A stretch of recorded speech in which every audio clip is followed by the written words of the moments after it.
सीताराम, यदि आपके जीवन में ग्रहों से रिलेटेड कोई समस्या है या फिर कुंडली में कोई दोष बना हुआ है, ग्रहों की दिक्कत है, परेशानी है और उस वजह से जीवन में बहुत सारी परेशानियां और कष्ट बने हुए हैं।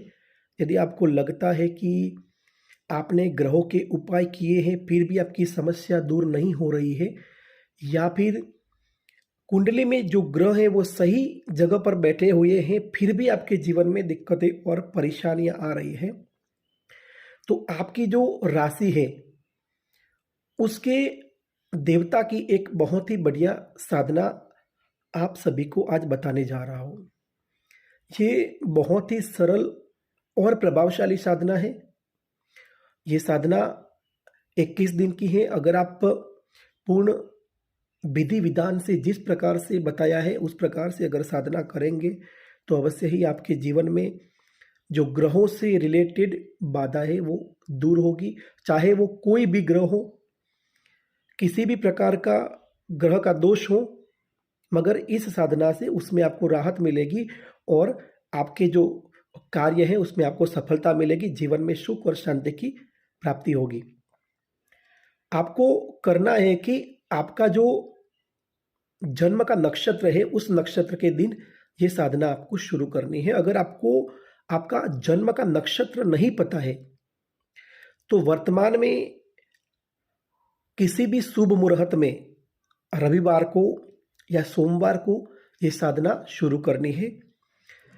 साधना में आपको आपकी राशि की जरूरत पड़ेगी। यदि आपको आपकी राशि पता है तो उसी राशि के अनुसार साधना करनी है। अगर आपको आपकी राशि नहीं पता है तो वर्तमान में आपके सर्टिफिकेट में, आपकी मार्कशीट में या जिस नाम से लोग आपको पुकारते हैं उस नाम की जो राशि है उस राशि के आधार पर आपको ये साधना करनी है।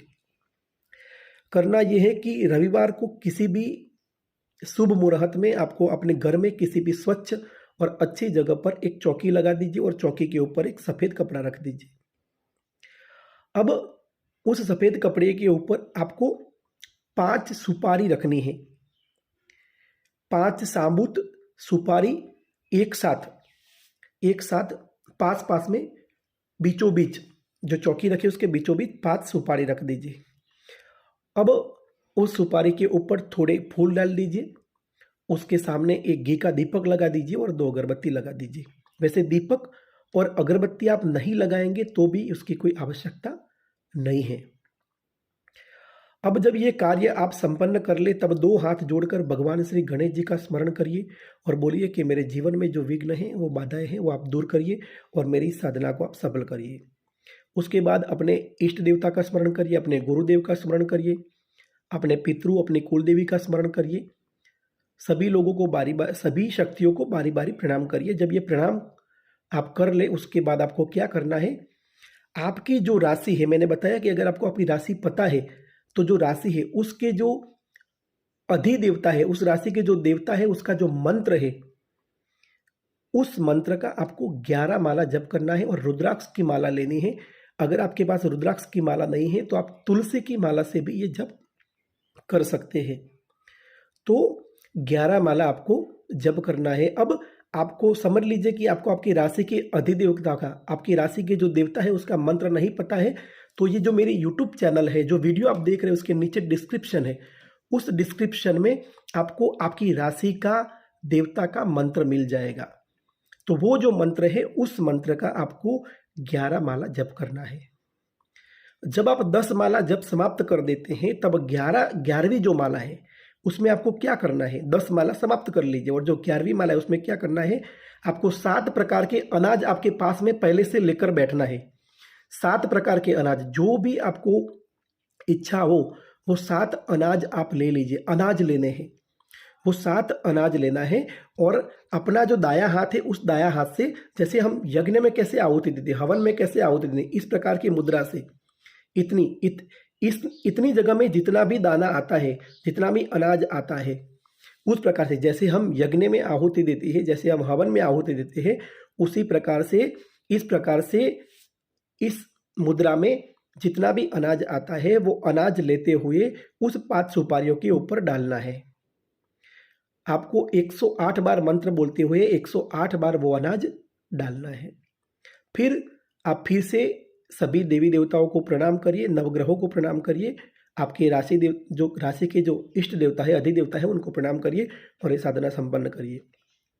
सुपारियों को स्वच्छ जगह पर रख दीजिए या वही चौकी के ऊपर रखे रखे रहने दीजिए, और जो अनाज है सुपारियों को उठा लीजिए, पहले अनाज ले लीजिए और अनाज लेने के बाद सुपारियों को फिर से वही उसी जगह पर रख दीजिए, या फिर आप उस सफ़ेद कपड़े के साथ में घर में कहीं भी स्वच्छ जगह पर रख सकते हैं।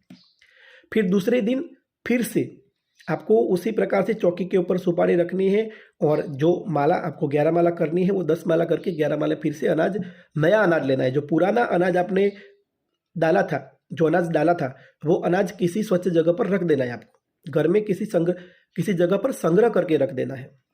दूसरे दिन फिर से नया अनाज लेकर उसी प्रकार से 108 बार उसके ऊपर चढ़ाए।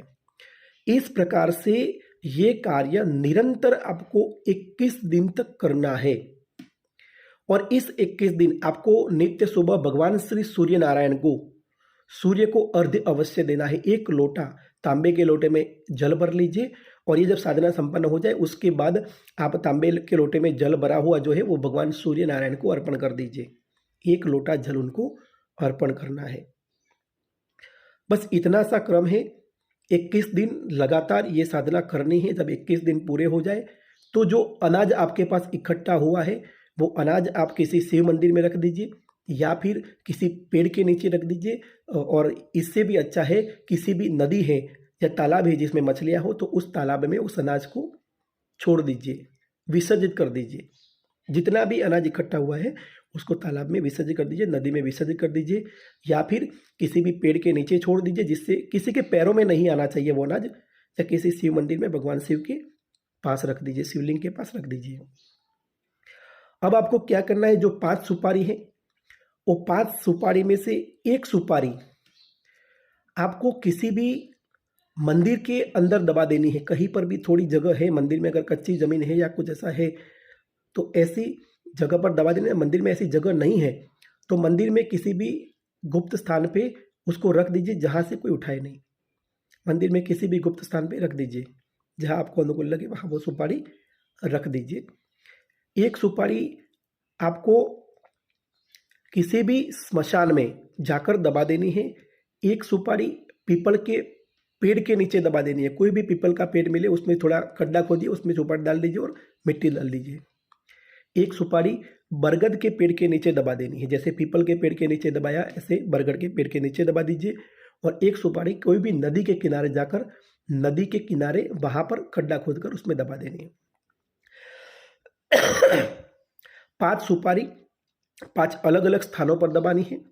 मंदिर में, स्मशान में, पीपल का पेड़, बरगद का पेड़, और लास्ट में नदी का किनारा। इन 5 जगहों पर सुपारी दबानी हो।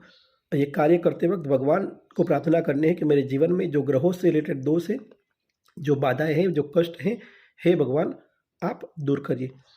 इस छोटे से प्रयोग से, बहुत ही सरल और प्रभावशाली प्रयोग है, इस छोटे से प्रयोग में कैसे भी ग्रह बाधा है, कैसे भी दोष है, कैसे भी जीवन में दिक्कत है, बाधाएं, वो दूर होगी।